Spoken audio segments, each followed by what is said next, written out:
They said he was untouchable. Julian Blackwood. Tech mogul, philanthropist, the man who owned half of Manhattan. To the world, he was the American dream. To the FBI, he was a ghost they couldn't catch. But in a dimly lit Italian restaurant on 54th Street, he made one fatal mistake. He thought his dialect, a rare, dying tongue from the mountains of Sicily, was a secret code no one could crack.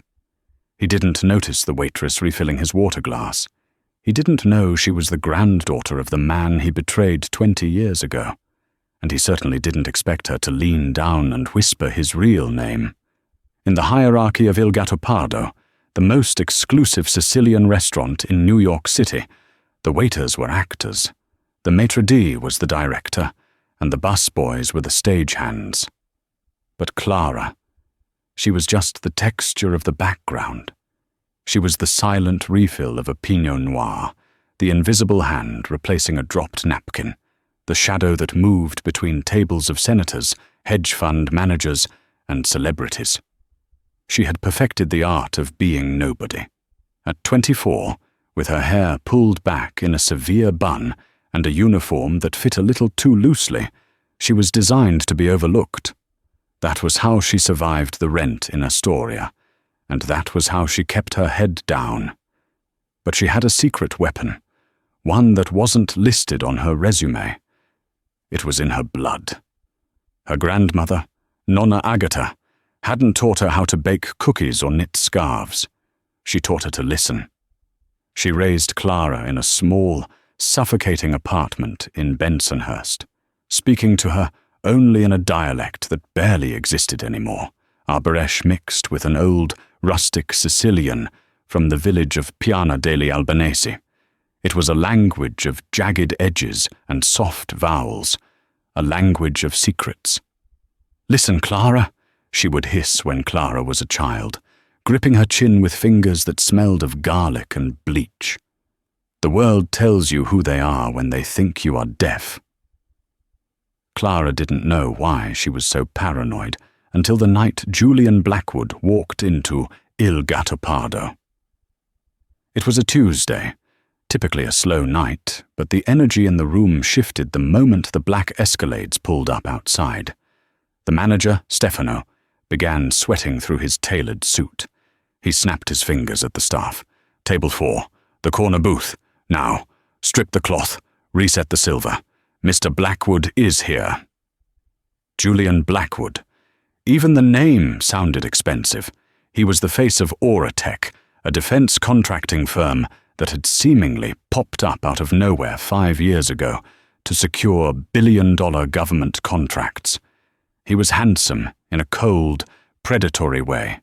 Sharp cheekbones, graying temples, eyes that looked like they had seen the end of the world and found it boring. He didn't come alone. 2 men flanked him. They weren't corporate types.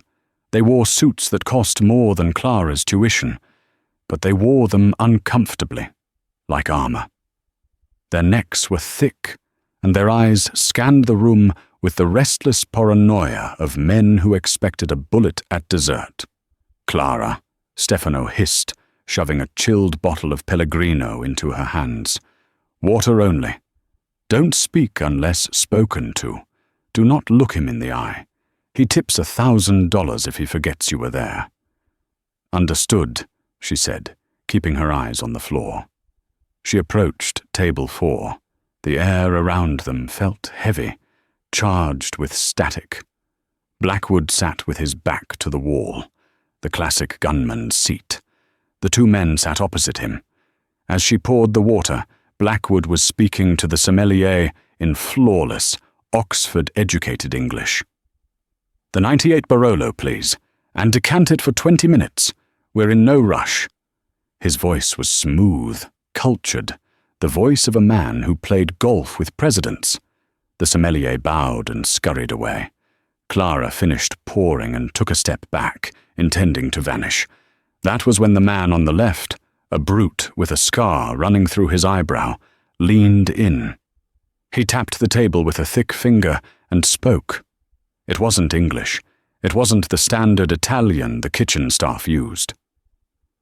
"Ukani musikawa Manu." The dog bit the hand. Clara's breath hitched. She froze for a fraction of a second. It was subtle, but it was there. That wasn't just Sicilian. It was the specific, guttural cadence of the hill country where her nonna was born. Blackwood's mask slipped. The polished CEO vanished. He leaned in, his blue eyes turning into shards of ice. He replied, not in English, but in the same thick, rustic dialect. "Suta a Petra, u scorpioni dormi." Under the rock, the scorpion sleeps. She felt a chill run down her spine that had nothing to do with the air conditioning. These weren't proverbs, they were codes. And she was the only person in the room, maybe the only person in the city, who understood exactly what they were saying. Clara retreated to the service station, her heart hammering against her ribs like a trapped bird. She busied herself with folding napkins, her hands trembling. Why does Julian Blackwood speak the dialect of Piana degli Albanesi? She watched them from the reflection in the brass espresso machine. They looked like legitimate businessmen having a private meeting. But the words she had caught were violent, archaic. She had to go back. She needed to hear more. "Table 4 needs bread," she told Stefano, grabbing a basket of warm focaccia before he could object. "Quickly," he snapped. She walked back to the table, moving with the practiced silence of a ghost. As she placed the bread down, the conversation had shifted. They were arguing, their voices low, barely a murmur above the clinking of silverware in the restaurant. The scarred man was agitated. "I tu sapi, lu francese sapi tutto." He knows. The Frenchman knows everything. Blackwood took a sip of water, his hand perfectly steady. "Lu francese è un morto che cammina. Domani, finisci." The Frenchman is a walking corpse. Tomorrow, it ends. Clara's blood went cold. The Frenchman was a nickname often used in the tabloids for Jean-Luc Godard, a rival tech developer who was currently testifying in a massive antitrust lawsuit against Blackwood's company. Blackwood wasn't talking about a lawsuit. He was talking about a hit. She tried to back away, but the third man, the one who hadn't spoken yet, looked up.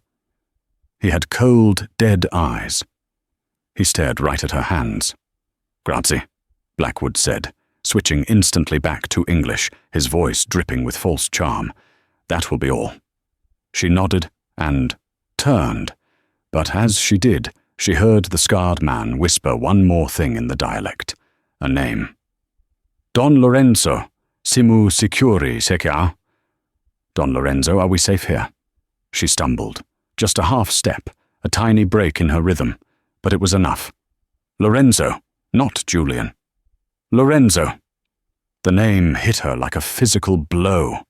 Her grandmother's stories flooded her mind. The bedtime tales that weren't fairy tales, but warnings. She told Clara about the great betrayal of 1998. She told her about the man who sold out the old families to the government. The man who vanished with millions of dollars in family money, leaving chaos and blood in his wake. She called him Lorenzo u Traditore, Lorenzo the traitor. They said he died in a car fire in Naples 20 years ago. The police confirmed the dental records. The case was closed. But the man sitting at table 4 wasn't Julian Blackwood, American billionaire. He was Lorenzo Scavullo, the man who destroyed her family. Her grandmother hadn't just died of old age last year. She died of a broken heart, destitute, constantly looking over her shoulder for shadows that never came. And here he was, wearing a $5,000 suit, ordering Barolo, and planning a murder. Clara reached the safety of the kitchen and gripped the stainless steel counter. She should have left. She should have walked out the back door, thrown her apron in the dumpster, and never looked back. That's what a smart person would do. But she wasn't just a smart person. She was Sicilian. And in Sicily, memory is a weapon. She looked at the ticket printer. Table 4. Entrée, ossobuco, risotto. She grabbed a fresh bottle of wine. She wasn't going to run. She was going to serve him. And she was going to let him know that the past he thought was dead was standing right beside him, holding a corkscrew. She walked back out. The lighting in the restaurant seemed to dim around them, casting long shadows across their table. Blackwood, Lorenzo, was laughing softly at something the scarred man said. She approached the table to pour the wine. The red liquid swirled into the crystal glass, dark as blood. "Excellent choice, sir," she said in English, her voice steady, though her knees felt like water. "It's a vintage year," Lorenzo said, not looking up. "A year of good harvests." "And buried secrets," she said. The silence that followed was deafening. It lasted only a second, but it stretched into eternity. Lorenzo stopped swirling his glass. He slowly lifted his head. For the first time, he really looked at her. He didn't see a uniform anymore. He saw her. "Excuse me," he said, his voice dropping an octave. The polite billionaire was gone. The predator was awake. She leaned in, ostensibly to wipe a crumb from the tablecloth near his hand. Her face was inches from his ear. The scent of his cologne, sandalwood and gunpowder, filled her nose. She switched to the dialect of Piana degli Albanesi, the dialect only his village and her village shared. "Usangu non addiventa mai acqua, Don Lorenzo." Blood never becomes water, Don Lorenzo. She pulled back, standing straight, her face a mask of professional indifference.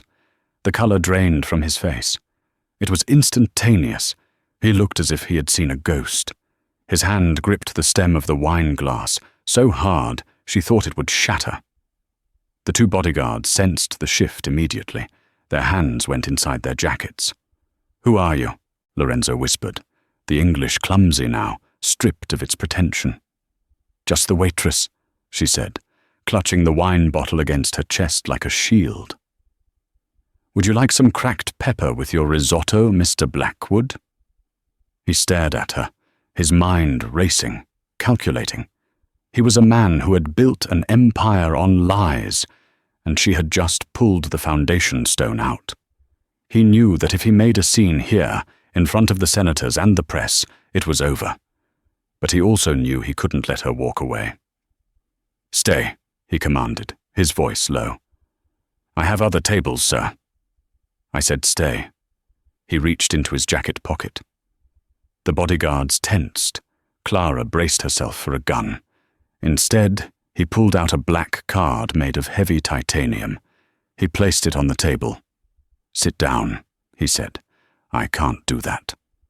"Sit down," he repeated, "or I will ask my friends here to escort you to the kitchen for a private conversation, and I don't think your manager would like the mess."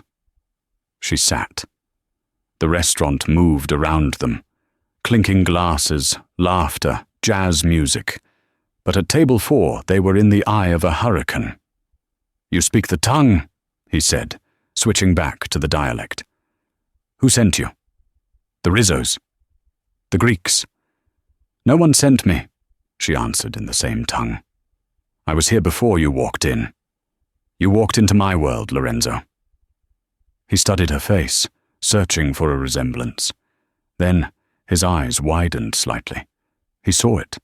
He saw the shape of her eyes, the set of her jaw. "Agatha," he breathed. "You look like Agatha." She was my grandmother. He let out a long, shaky breath and leaned back. A strange, twisted smile touched his lips. Agatha, the only woman who ever frightened me. He looked at his men. "Leave us." "Boss," the scarred man started. "Vatini! Get out!" he barked. The men hesitated, then rose and moved to the bar, their eyes never leaving her. Now it was just Clara and the billionaire who was supposed to be dead. "So," he said, picking up his wine glass, Agatha's granddaughter. You know who I am. You know what I have done. And now you have a choice. I'm not looking for a payout, she said. Everyone is looking for something, he countered. You have a name. You have a life. If you walk out of here and make a phone call to the police or to the families back home, you will never make it to the subway station. You know this. Are you threatening me? I am stating a fact of physics, action, and reaction. He took a sip of wine. But I am tired of ghosts. I have been running from them for 20 years. Perhaps it is fate that you are here. He leaned forward, his gaze intense. I have a proposition for you, Clara. A way for you to get justice for Agatha, and a way for me to stop running. But it requires you to trust the devil. Why would I trust you? Because, he whispered, glancing at the bar where his own men were watching him with suspicion. Because those men over there, they don't work for me anymore. They work for the people who want me dead. I'm not the boss, Clara. I'm the prisoner. The restaurant was loud, a symphony of clinking silver and roaring laughter. But at table 4, the air was thin and cold. Clara sat across from the man who had haunted her family's history, her hands folded in her lap to hide their trembling. A prisoner, she repeated, her voice barely a whisper. She glanced at the bar. The two men, the scarred brute and the silent one, were nursing espressos, their backs to them. But she could feel their attention like a laser on the back of her neck. You're Julian Blackwood. You're on the cover of Forbes. You have a security detail that rivals the president's. It's not a security detail, Clara, Lorenzo said, slicing a piece of steak he had no intention of eating. It's a custody team. He took a sip of the Barolo, his eyes scanning the room with the weary precision of a trapped animal. 20 years ago, when I left Sicily, I didn't just steal money. I stole from the 'Ndrangheta. I thought I was smart. I thought I could buy a new face, a new name, and vanish into the American tech boom. And for a while I did. Julian Blackwood was born. I built Auratech. I became legitimate. He let out a dry, humorless chuckle. But you cannot wash blood out of money. 3 years ago, they found me. They didn't kill me, not immediately. They saw the value in Julian Blackwood. A clean face, a CEO with government clearance. They've been using my company to launder billions in narcotics revenue through military contracts. I am the face. They are the hands. And now? She asked, watching the scarred man at the bar check his watch. Now the utility is gone. The antitrust lawsuit, the one involving Jean-Luc Godard, is drawing too much attention. They are going to liquidate the company, crash the stock, and erase the liability. That means erasing me. Tonight is my last public appearance. Tomorrow, I am scheduled for a private flight to the Cayman Islands. I will never land. She stared at him. The villain of her childhood was dissolving before her eyes, replaced by a desperate, aging man in a golden cage. "Why tell me?" she hissed. "Why not tell the FBI?" "Because half the agents on my case are on their payroll," Lorenzo replied.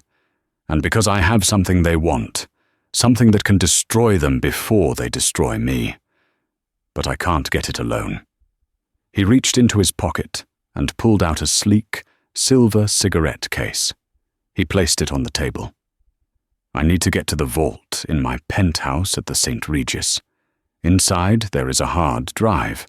It contains the real ledger, every bribe, every dirty contract, every name, from the lowest street soldier to the senators in Washington. If that drive gets to the right person, an investigative journalist I trust, a woman named Sarah Jenkins at the Times, the whole house of cards falls." "And let me guess," she said, eyeing the cigarette case. "You want me to be your courier?"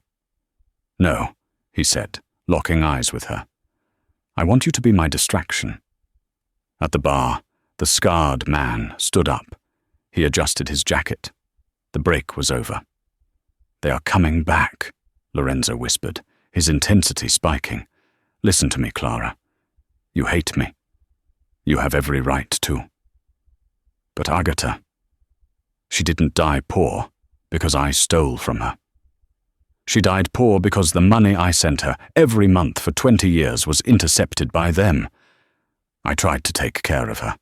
I swear it on my mother's grave." Her heart stuttered. "He sent money. If I die," he continued rapidly, "the truth dies. The ledger disappears. And these men continue to poison the world. Help me, and I give you the account numbers. The money I set aside for Agatha. It's millions, Clara. It belongs to you." The scarred man was walking toward them. "What do I do?" she breathed. Lorenzo picked up his fork. "Spill the wine." "What?" "On the scarred one. His name is Matteo. He's vain and he has a temper. Create chaos. In the confusion, slip this." He slid the silver cigarette case under the napkin. "Into your apron. There is a key inside. Not to the vault, but to the service elevator in the kitchen. Meet me in the alley in 10 minutes. "They won't let you leave," she said. "They won't have a choice if the police are here," Lorenzo said. "When you go to the kitchen, pull the fire alarm. But not the one in the hallway, the silent alarm in the manager's office. The one that signals a robbery." Matteo arrived at the table. He looked at Clara, then at Lorenzo. "The break is over, Mr. Blackwood. We have a schedule." Lorenzo smiled, the mask of Julian Blackwood sliding back into place. "Of course. Just finishing this exquisite wine." She stood up, grabbing the bottle of Barolo. Her hands were sweating. This was insane. She was a waitress. Her biggest problem 10 minutes ago was paying her electric bill. Now she was conspiring with a mafia ghost to take down a global crime syndicate. But as she looked at Matteo's cold, shark-like eyes, she remembered Nonna Agatha. She remembered her weeping over unpaid bills, clutching a rosary, cursing the name of the man who left them with nothing. If Lorenzo was telling the truth, if he had tried to help, then the real monsters were the ones standing right in front of her. She gripped the bottle. "Scusa," she murmured. She moved to refill Matteo's water glass, positioned herself between him and Lorenzo, and then, with a clumsiness that took every ounce of acting skill she possessed, she tripped the bottle of 1998. Barolo didn't just spill, it exploded. Clara caught the edge of the table with her hip, sending the open bottle launching directly into Matteo's chest. A wave of dark red wine drenched his expensive cream-colored suit, splashing up onto his neck and face like a gunshot wound. "Che cazzo!" Matteo roared, jumping back, his chair screeching against the floor. The restaurant went silent. Every fork froze. Every conversation died. "Oh my God! I am so sorry!" she cried, dropping to her knees and grabbing a handful of napkins, frantically dabbing at his soaked trousers. "I slipped. The floor is wet. I am so sorry, sir." "Get off me, you stupid bitch!" Matteo shoved her away, his face twisting in fury. The wine was dripping from his nose. He looked ridiculous, and more importantly, he was blind with rage. The second guard, the silent one, immediately stepped forward, his hand going to his hip. But he was distracted. He was looking at Matteo, not Lorenzo. In the chaos, she felt a hand brush her apron. The silver cigarette case. It was done. Stefano, the manager, was sprinting across the dining room, his face pale as a sheet. "Mr. Blackwood! Sir, I am horrified. Clara, get away from him. Go to the kitchen, now!" I'm sorry," she kept wailing, playing the part of the terrified, incompetent waitress to perfection. She scrambled backward, clutching her apron pocket, where the cold metal of the case pressed against her hip. "It's fine, Stefano." Lorenzo's voice cut through the noise, calm and commanding. "Accidents happen. Perhaps my associate should go clean up in the restroom?" Matteo was shaking, his fists clenched. He glared at Lorenzo, then at Clara. He wanted to hurt someone. She could see the violence coiling in his muscles. But there were too many witnesses. Too many iPhones out, recording the clumsy waitress moment. "I'll handle this," the silent guard grunted to Matteo. "Go clean up." Matteo spat on the floor near her shoes and stormed off toward the restrooms. "Go!" Stefano hissed at her. "Kitchen! You're fired! Get out of my sight!" She turned and ran. The moment the swinging doors of the kitchen closed behind her, the noise of the dining room vanished, replaced by the roar of exhaust fans and the shouting of chefs. "Clara, what the hell was that?" the sous chef, Marco, yelled. She ignored him. She didn't stop at the dish pit. She didn't stop at the locker room. She sprinted straight through the line, dodging a waiter carrying a tray of soufflés, and burst into the manager's office at the back. It was empty. Stefano was still out there, apologizing to the billionaire. She scanned the wall. There it was. The panic button. It was a small red box under the desk, designed for bank-style robberies. It didn't ring a bell in the restaurant. It sent a silent, high-priority signal to the nearest NYPD precinct that an armed robbery was in progress. She didn't hesitate. She slammed her hand against the button. 1, 2, 3 seconds. Now she had to move. She ran back out into the kitchen. She grabbed her purse from under the prep table, threw her apron into the dirty laundry bin, keeping the cigarette case, and headed for the service elevator at the far end of the kitchen. It was an old freight elevator, used for bringing up kegs of beer and sacks of flour. It opened into the alleyway behind 54th Street. She pressed the button. The gears groaned. "Where do you think you're going?" She froze. She turned slowly. Standing by the walk-in freezer was the silent guard. He hadn't stayed with Lorenzo. He had followed her. He wasn't holding a gun, not yet, but he was holding a long, serrated bread knife he had plucked from a prep table. "You're not just a clumsy waitress," he said. His voice was flat, American, devoid of emotion. "Matteo is an idiot, but I saw you talking to him. I saw the look in Blackwood's eyes." He took a step forward. The kitchen staff had vanished, likely sensing the danger or cleared out by the guard before she noticed. They were alone among the stainless steel counters. "I don't know what you mean," she stammered, backing up against the elevator doors. "I just want to go home." "Give me the case," he said. He knew. Her hand tightened around the silver case in her pocket. "I don't have anything." He lunged. He moved faster than a man his size should have. She shrieked and threw the only thing she had, a heavy ceramic bowl of lemons sitting on the counter. It smashed into his shoulder, staggering him for a second. Ding! The elevator arrived. The doors rattled open behind her. She threw herself backward into the dark, rusty cage of the elevator and slammed her fist on the close button. The guard recovered. He sprinted at her, the knife raised. The metal grate doors began to slide shut, agonizingly slow. He reached the gap. He thrust the knife through the closing doors.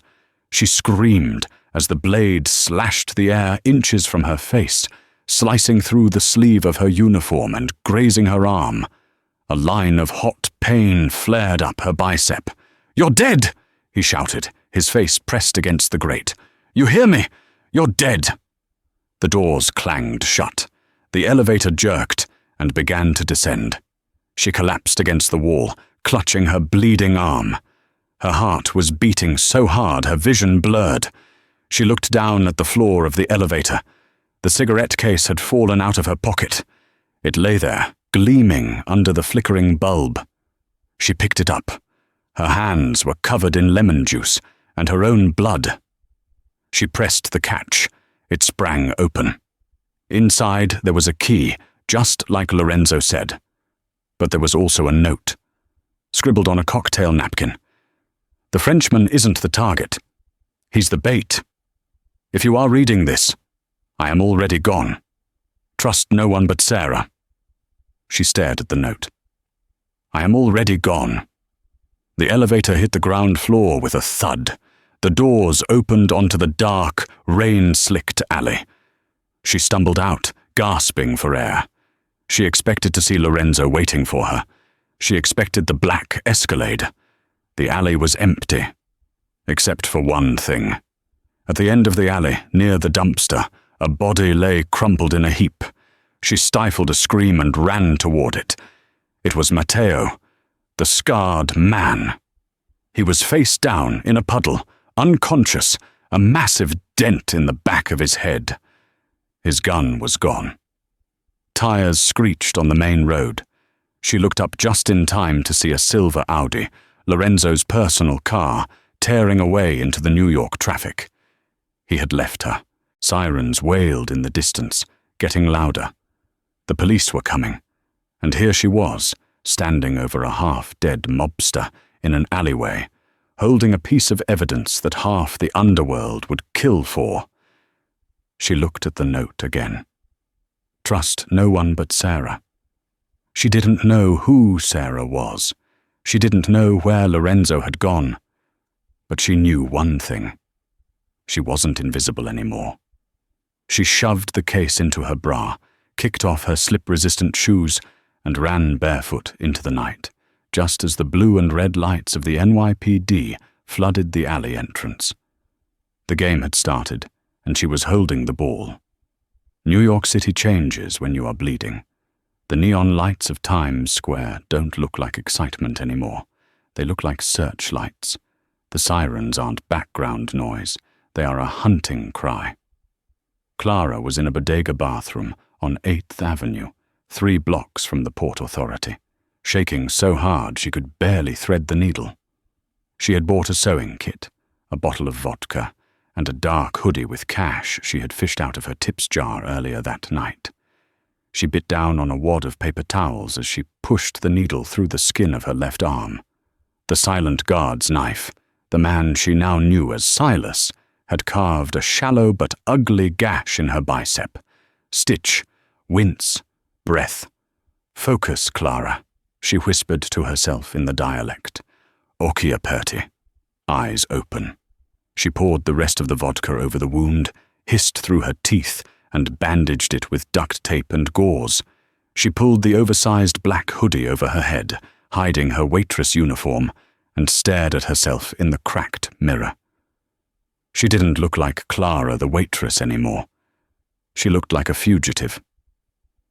She reached into her pocket and pulled out the silver cigarette case. She ran her thumb over the cold metal. Inside was the key she had risked her life for. It wasn't a standard house key. It was a heavy magnetic key card with a gold chip, embossed with a logo. The St. Regis, Penthouse A. Lorenzo had told her to go to the vault. He told her to find Sarah Jenkins, but he had also left her to die in that alley. Trust no one. She couldn't go to the police. Silas and his crew had people inside. Lorenzo had admitted as much. If she walked into a precinct, she'd be dead in an hour, labeled a suicide. She needed leverage. She needed the drive. She stepped out of the bodega and into the cool night air. The city was alive, indifferent to her terror. She hailed a yellow cab, keeping her head down. 55th and 5th, she muttered. The St. Regis. The ride felt like it took hours. She checked her phone. No service. She had pulled the SIM card out, just in case. When the cab pulled up a block away from the hotel, she tossed a $20 bill at the driver and vanished into the crowd. The St. Regis was a fortress of limestone and gold, doormen in white gloves, security cameras that could read the date on a dime, and a lobby full of people who earned more in a minute than she did in a year. She couldn't walk in the front door, but she knew hotels. She knew the rhythm of the service industry. She circled the block to the delivery bay on the east side. A linen truck was idling, the driver arguing with a dockmaster about a blocked ramp. She saw her window. She slipped past the gate while they were shouting, moving behind a stack of laundry carts. She grabbed a white chef's jacket from a discard pile near the laundry chute and pulled it on over her hoodie. It was tight, but it covered her street clothes. She walked with purpose. That was the secret. If you walk fast and look annoyed, people assume you belong. "Hey, you!" a voice shouted. Her heart stopped. She turned, ready to run. A security guard was looking at her. "Kitchen staff uses the B elevator. Guests are in the lobby." "Sorry," she mumbled, keeping her head down. "First shift. Move it." She exhaled and stepped into the service elevator. The B elevator. It smelled of stale coffee and bleach. She swiped the keycard Lorenzo had given her. Nothing happened. Panic flared in her chest. It's not working. Then, a small light on the panel turned green. The elevator didn't go down to the kitchen. It lurched upward, bypassing the guest floors, bypassing the suites. It stopped at the roof. The doors opened, and the wind hit her. She wasn't in a hallway. She was on a private terrace, 40 stories above Manhattan. The city was a grid of diamonds below her. Before her stood glass doors leading into a massive, dark apartment. Penthouse A, Julian Blackwood's sanctuary. The doors were locked, but the keycard swiped them open with a soft click. She stepped inside. The air was conditioned, smelling of leather and expensive scotch. The apartment was modern, cold, and vast. Art that belonged in museums hung on the walls. "Okay, Lorenzo," she whispered, the sound of her voice swallowed by the silence. "Where is the vault?" She moved through the living room, using the light from the city outside to navigate. She checked behind the paintings. She checked the library. Nothing. Then she saw it. In the center of the master bedroom, there was a massive, abstract sculpture made of twisted steel. It looked like a storm frozen in metal. On the pedestal, there was a tiny indentation. She placed the silver cigarette case into the indentation. It fit perfectly. A mechanical whirring sound filled the room. The pedestal split open, revealing a biometric scanner and a keypad. Biometric, a fingerprint. She didn't have Lorenzo's finger. She stared at the keypad. 6 digits. She closed her eyes. Think, think. He spoke the dialect. He was obsessed with the past. He was obsessed with the betrayal, the date of the great betrayal, the day her grandmother's life was ruined, the day the old Dons were arrested. September 4th, 1998. She typed in 090498. Beep, beep, beep, click. The steel safe popped open. Her heart hammered against her ribs. She reached inside. There was a black hard drive, heavy and cold, and underneath it, a thick manila envelope. She grabbed them both. She had done it. She turned to leave, clutching the evidence to her chest. Then, the lights in the penthouse slammed on. She spun around, blinded by the sudden brightness. Sitting in the leather armchair in the corner of the bedroom, a gun resting casually on his knee, was Silas, the silent guard. He wasn't alone. Standing by the door, blocking her exit, was the scarred man, Matteo, bandage wrapped around his head where she had hit him, looking very much awake and very, very angry. "You really are persistent," Silas said, his voice smooth and terrifyingly calm. "I told you in the elevator, Clara. You're dead." She backed up until her legs hit the steel pedestal of the safe. She was trapped. "How did you get in here?" she asked, her voice trembling but louder than she expected. "We work for the man who owns the building." "Sweetheart," Matteo sneered, stepping forward. He cracked his knuckles. "You think Blackwood is the only one with keys? We've been waiting for you. We knew you'd come for the insurance." Silas stood up slowly. He was massive, a wall of muscle in a bespoke suit. "Give me the drive, Clara. And the envelope." "If I give it to you, you'll kill me," she said.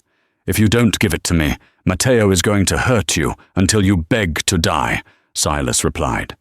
"The choice is about how you go. Quick and clean, or messy." She gripped the hard drive. Her mind was racing. She was 40 floors up, no weapons, injured arm, 2 professional killers. "Where is Lorenzo?" she asked, stalling. Silas laughed. It was a dry, rattling sound. "Lorenzo? He's probably halfway to the Caymans by now. Or maybe he's at the bottom of the Hudson. It doesn't matter. He played his part. He drew the heat, and he led us to the leak." "The leak?" "You," Silas said. "He knew you were Agatha's granddaughter. He's been watching you for years. He knew that if he felt cornered, he could use you as a pawn to distract us while he tried to run. But he underestimated us. We knew he'd try to pass the ledger. We just needed to see who he'd pass it to." A cold realization washed over her. The meeting in the restaurant. The accidental conversation in the dialect. It wasn't a mistake. Lorenzo hadn't slipped up. He had baited her. He knew she understood the language. He spoke it loudly enough for her to hear.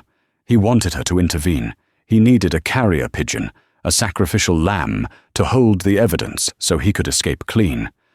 She wasn't a hero. She was a decoy. "He set me up," she whispered. "He's a businessman," Silas said, raising the gun. "Now, the drive." She looked at the heavy steel sculpture behind her. She looked at the glass doors leading to the terrace.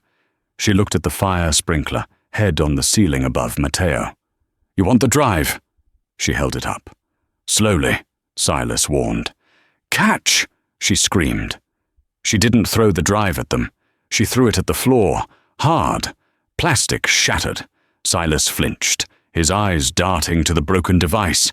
In that split second, she grabbed the heavy manila envelope and swung the open steel door of the safe with all her might. It slammed into the sculpture, creating a deafening clang that echoed like a gunshot. Matteo jumped. She didn't run for the door. She ran for the window. She grabbed a heavy bronze statue from the nightstand, a bust of Caesar, and hurled it at the floor-to-ceiling glass. Crash! The safety glass didn't shatter into shards. It crumbled into thousands of diamonds, raining down onto the terrace. "Stop her!" Silas roared, firing a shot. The bullet whizzed past her ear, shattering a lamp. She dove through the broken window, rolling onto the concrete of the terrace. The wind howled, tearing at her clothes. She scrambled to her feet. "There's nowhere to go!" Matteo yelled, climbing through the broken window after her. He was right. She was on the roof. The drop was 400 feet. But she had seen something when she arrived. A maintenance ladder. A painter's scaffolding, rigged to the side of the building for window washing. She sprinted toward the edge.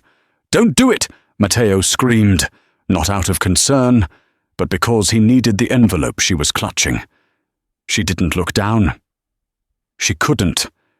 She vaulted over the railing and grabbed the steel cables of the scaffolding.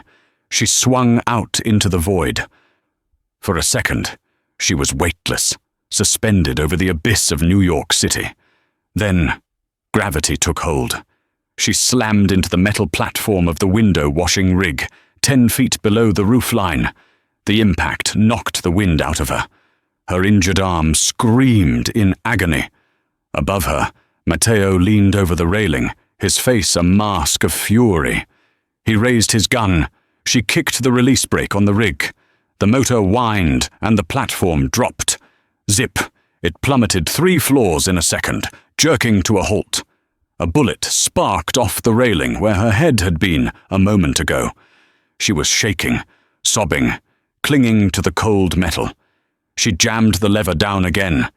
The rig descended, floor by floor, passing dark office windows and lit hotel rooms. She didn't stop until she hit the 10th floor.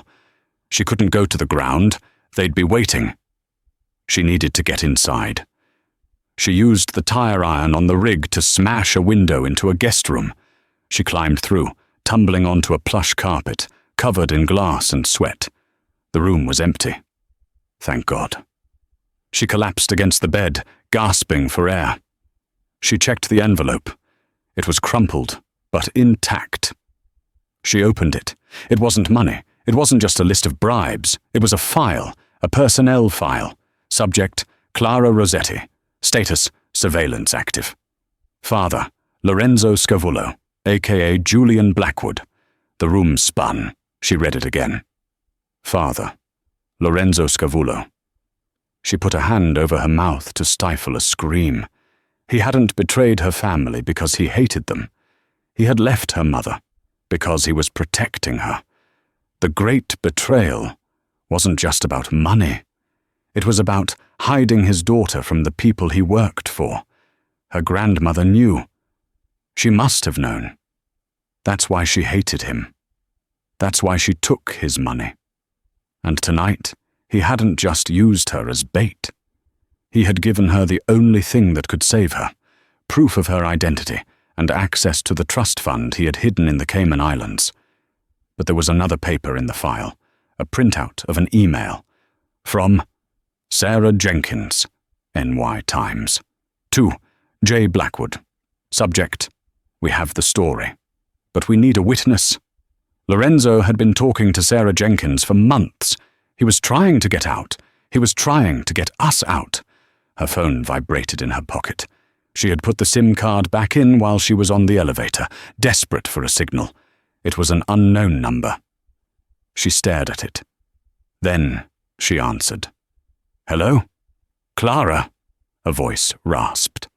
It sounded weak, wet, like someone speaking through a mouthful of blood. Lorenzo, she whispered. Listen to me. He coughed. I don't have much time. I made it to the airfield, but Silas, his men were waiting. I'm hit. Where are you? It doesn't matter, he said. Did you get the file? I have it. Lorenzo. The file says... I know. He cut her off, his voice fading. I'm sorry, Clara. I wanted to tell you. I wanted to be a father. But in my world, a father is just a weakness his enemies can exploit. I had to be a ghost to keep you safe. You used me as bait tonight, she cried, tears streaming down her face. I used you because you were the only one I could trust to be smart enough to survive, he rasped. And I was right. You beat them, didn't you? I'm in the hotel. They're coming for me. Go to the basement, he said, his voice gaining a sudden, fierce urgency. The boiler room. There is a tunnel that leads to the subway.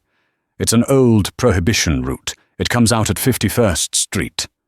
Lorenzo, wait. Clara, he said, and she heard sirens in the background on his end.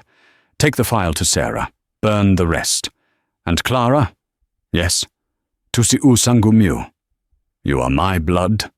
The line went dead. She stared at the phone. She wiped her face. There was no time to cry. She had a father to mourn, but first she had an army of killers to outrun. She stood up. She grabbed the tire iron. Come and get me, she whispered in English. She ran for the door. The service stairwell of the St. Regis was a vertical tunnel of concrete and fear. Clara took the steps 3 at a time, the tire iron she had stolen from the window washer's rig heavy in her sweating palm. Her left arm was a ruin. The makeshift bandage was soaked through, and every heartbeat sent a fresh jolt of agony through her bicep. Basement 2. Mechanical. She burst through the heavy steel fire door into the belly of the beast. The silence of the luxury hotel died here, replaced by the deafening roar of industrial boilers and the hiss of high-pressure steam. The air was thick, humid, and smelled of oil. Clara, the voice echoed off the metal tanks. Silas. She crouched behind a row of massive water heaters. She scanned the room. Far back, behind a stack of rotted pallets, she saw it, the anomaly in the brickwork Lorenzo had described, the entrance to the tunnel. "He lied to you," Silas called out, walking slowly down the center aisle. He held his suppressed pistol at his side, looking bored. "Lorenzo didn't send you down here to escape. He sent you here to be cornered. You're the distraction, Clara. While I'm hunting you, he's slipping out a side exit. You're just meat to him." Rage flared in her chest, hot enough to rival the boilers. "He was my father," she screamed, stepping out from the shadows. Silas stopped and chuckled. "And look where he left you. A dead end." He raised the gun. She didn't run at him. She looked at the pipe running directly above his head, marked with red tape. Warning: high pressure. Steam. Next to her was a rusted iron wheel valve connected to that same line. "Goodbye, Clara," Silas said. She swung the tire iron with every ounce of desperation she possessed, smashing the locking mechanism of the valve. She kicked the wheel hard. Hiss! Boom! A jet of superheated white steam exploded from the pipe seam directly above Silas. It blasted downward like a jet engine. Silas screamed, a high, wet shriek, as the scalding cloud engulfed him. He fired blindly, bullets sparking off the steel tanks, but he was thrashing, blinded and burning. She didn't wait. She threw her shoulder against the false brick wall. It groaned and swung inward. She fell into the darkness of the tunnel, slamming the heavy bolt shut, just as Silas's body thudded against the other side. She ran through the damp, dripping passage until her lungs burned. She climbed a rusted ladder at the end, pushing open a grate to emerge into a freezing alley off 51st Street. Her phone buzzed. A news alert. Breaking. Private jet explodes on tarmac at Teterboro Airport. No survivors. She stared at the screen. 4:02 a.m. He hadn't run to Queens. He had run to the plane, drawing the heavy fire away so she could make it to the tunnel. He didn't just give her the money. He gave her his life. The diner on 10th Avenue was empty, save for a truck driver asleep in a booth. Clara sat in the back, shivering in her hoodie, covered in grease and dried blood. At 4:30 a.m., Sarah Jenkins walked in. The New York Times reporter looked tired, wearing a trench coat over pajamas. She slid into the booth opposite Clara.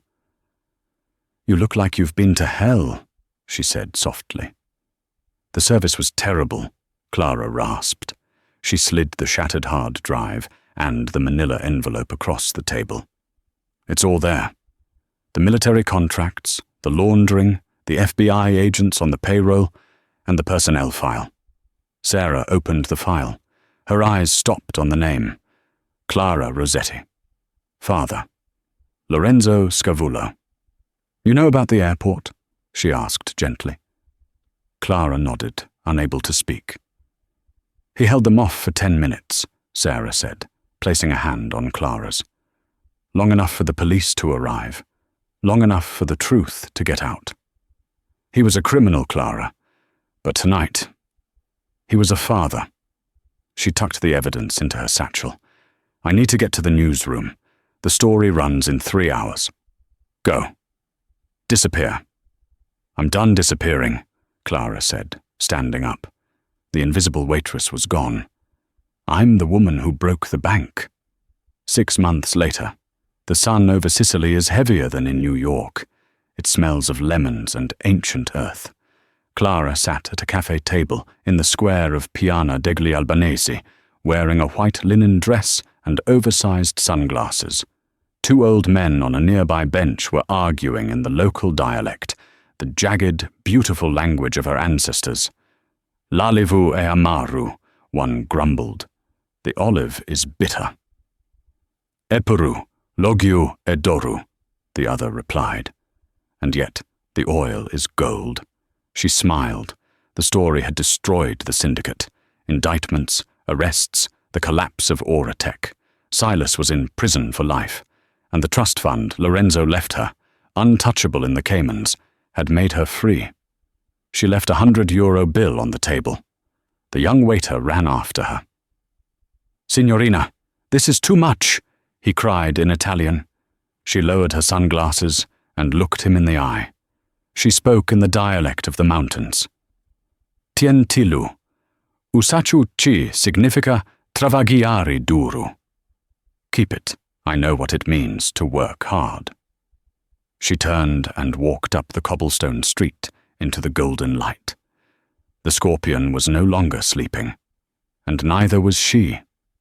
And that is the story of Clara Rossetti, the waitress who was designed to be invisible, but who brought down an empire with a whisper. It's a powerful reminder that the people we overlook often hold the keys to the kingdom. Lorenzo tried to outrun his past for 20 years, but in the end, he realized he couldn't run from his own blood. He died a criminal, but he died saving his daughter. And Clara, she proved that you don't need a weapon to fight a war. Sometimes, you just need to listen when the world thinks you're deaf. If you were in Clara's shoes, standing in that elevator with the evidence, would you have finished the mission to expose the truth, or would you have thrown the drive away to save yourself? Let me know your theory in the comments below. If this story kept you on the edge of your seat, please hit that like button and subscribe so you never miss a saga like this one. I'll see you in the next video. Stay safe and keep listening.